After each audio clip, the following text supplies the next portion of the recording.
Hey guys, what's up and welcome back to my another video. म यसको photo देखाइदिन्छु त्यो कस्तो छ है त चुटुक्क के हो छि थाहा भएन मलाई। हजुरहरूले सोच्नु भयो होला अहिले गिटार किनेछ अनि यहाँ गिटार पनि बजाउन आउँछ भन्ने सोच्नु भयो होला तर मलाई गिटार बजाउन आउँदैन। अहिले चाहिँ म भर्खर सिकिरहेको छु कर्डहरू अनि स्ट्रमिङ हल्का हल्का। हजुरलाई म यसको सिनेमेटिक सोध्दै आउँछु। यो भित्र के छ, यो भित्र केही छैन नि त। यो बक्स भित्र एउटा यो गिटार खोल्न चाहिँ बहुत गाह्रो छ, चक्कु छैन, बहुत टाइम लाग्यो यार मलाई खोल्न। मैले मगाएको कलर अर्कै तर अर्कै कलरको आछै क्या। Hey guys what's up and welcome back to my another video. अनि आजको भिडियोमा फेरि म अनबक्सिङ गर्दैछु अकोस्टिक गिटार। पिठाई हो कि पिठाई भन्ने एउटा ब्रान्ड छ, फर्स्ट टाइम सुनेको यो मैले पनि। यो ब्रान्डको अकोस्टिक गिटार मैले पर्चेस गरेछु। यसको साइज चाहिँ नि 38 इन्चको है। बिगिनरहरूको लागि दामी छ भनेर मैले पर्चेस गर्न लागेको। म पनि फर्स्ट टाइम अहिले गिटार लिएको अनि योभन्दा पहिला मैले कहिले गिटार पनि लिएको थिएन। अनि अहिले चाहिँ हल्का सिकम गिटार पनि सिक्दिनँ भनेर लिएछु। हेरौँ के हुन्छ। अब गिटार चाहिँ अहिले बजाउन आउँदैन मलाई खासै। अहिले चाहिँ हजुरलाई म यसको अनबक्सिङ गरेर देखाउँछु। amazon.in देखि हजुरले गिटार मगायो भने कस्तो प्याकमा आउँछ, के आउँछ। यहाँ तिमी यो देखेको छ नि जुन, यही हो। अब यसलाई चाहिँ म खोल्छु है त। खोल्नको लागि चाहिँ अरूहरूले चाहिँ नाइफ लिएर अनबक्सिङ गर्छ, मैले चाहिँ यो सुईले। अनि बक्स चाहिँ नि हेर्नु यति ठुलो बक्स छ। यसको साइज चाहिँ नि साइज त भयो थाहा भएन, तर हाइट चाहिँ नि यसको 38 इन्चको हाइट चाहिँ मिडियम साइजको। यसरी प्याकिङ भएर आउँछ बाहिर, यस्तो छ हैन। अनि अकोस्टिक गिटार हो यो चाहिँ नि, अकोस्टिक गिटार हो, क्लासिकल होइन। हजुरलाई म खोलेर देखाउँछु त्यो भित्र है। खोल्न चाहिँ बहुत गाह्रो छ, चक्कु छैन। यसको प्राइस पनि बताइदिन्छु, अहिले बताउनु। यसको प्राइस चाहिँ म लास्टमा बताउँछु। बाहिर चाहिँ यस्तो प्याकिङ हुन्छ है, बहुत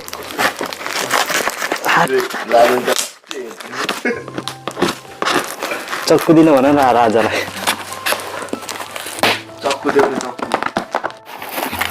वाउ, यतापट्टि खोलेछ, हजुरलाई देखाउँछु त।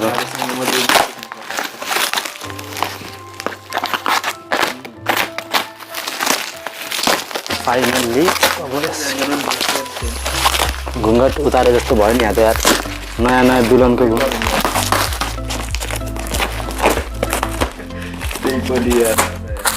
अझै यसको भित्र पनि अझै यत्रो धेरै प्याकिङ छ क्या।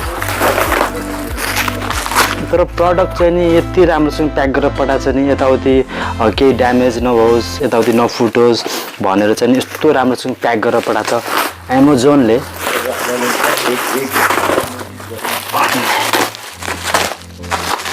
बहुत टाइम लाग्यो यार मलाई खोल्नु, चक्कु नभएर। अब चाहिँ म फटाफट खोल्छु त। अब चाहिँ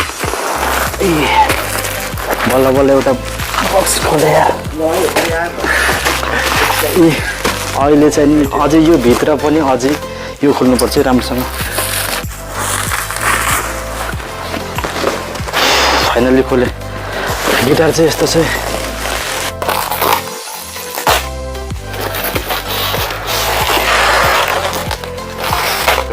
यति फोरो भएछ नि यहाँदेखि, काम मेरो बढिसकेको छ।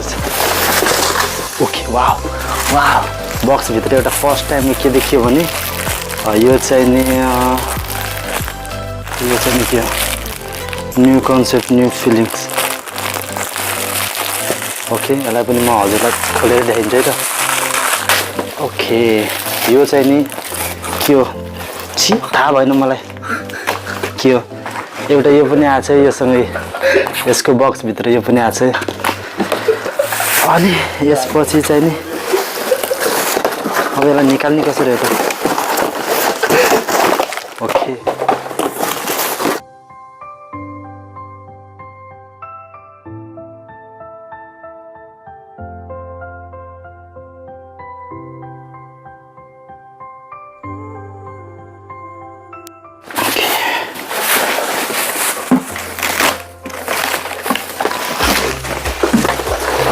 एकदम सानो छ। ए फाइनल्ली यो गिटार चाहिँ यस्तो छ है त।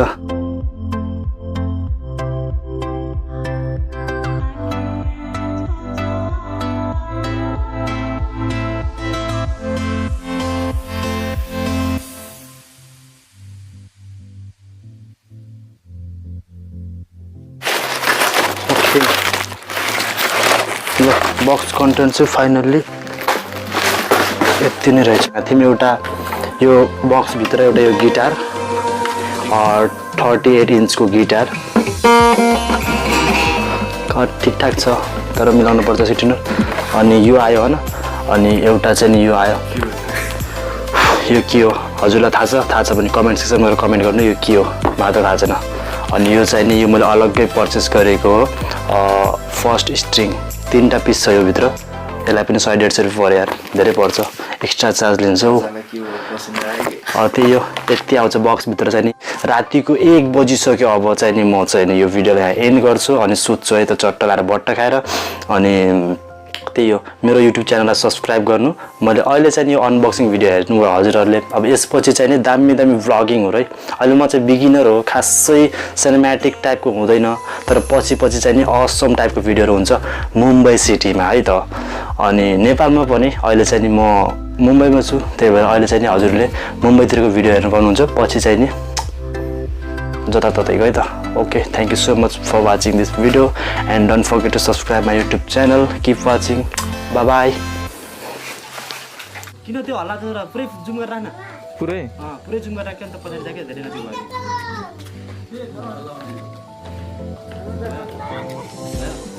भयो।